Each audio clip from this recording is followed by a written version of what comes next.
Good to see you both. Thanks very much for having me. I'm sure you're going to talk all about where this money is going and how it's going to strengthen our economy. But let me start with this. How does this offset the damage done by America's trade war?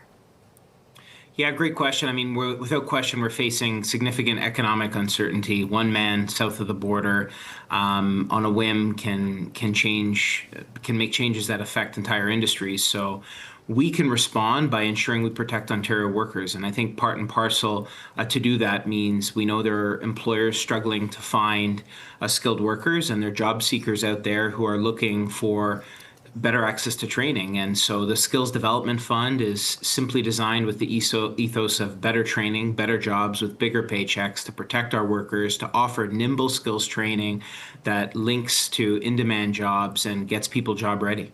Okay, so as Lena mentioned, we're talking about $260 million in funding.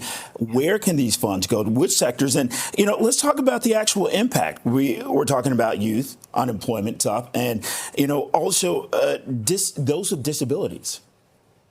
Absolutely. So I'll give you an example. Today at our announcement, Noah was one of the students there. He'd unfortunately dropped out of school. He was looking to really find purpose in his life, and Noah made the announcement today. He was at the podium with me, and Noah got on an apprenticeship program. He's now working at Ontario shipyards. He's got a job with dignity and purpose, part of our shipbuilding strategy, and he's now got his certificate of qualification. You mentioned disabilities.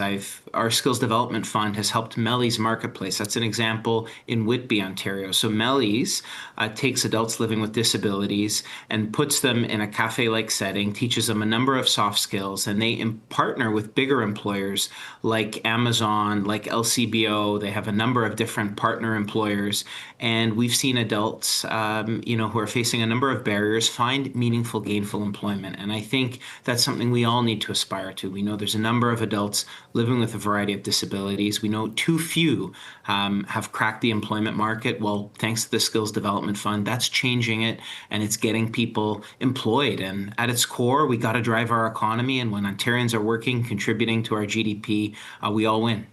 Okay, if we can switch gears here, Minister, as a Minister of Labour, we do want to get your thoughts on the fact that here in Toronto, staff at 2 indoor pools refused work this week, citing extreme humidex levels. It's been a really hot and humid one. It also happened a couple weekends ago when we saw lifeguards saying they needed a break in this oppressive heat. We just heard the union representing these workers, CUPE, saying they're hoping for better legislation in Ontario to protect all workers in this oppressive heat. I know the Premier had some comments a couple weeks ago. What are your thoughts?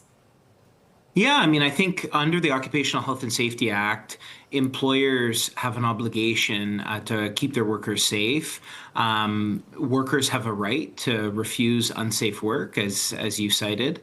And we've developed a heat stress toolkit, an important toolkit used by employers. I just am on the heels of a roundtable with Canadian manufacturers and exporters who spoke about how vital this toolkit has been in reducing lost injury time related to heat.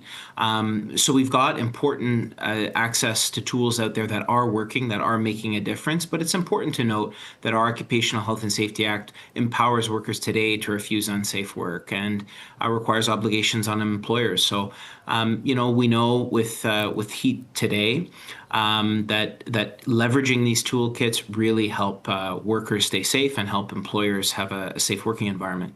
Okay, Ontario Labour Minister David Piccini, thank you. Thanks very much for having me.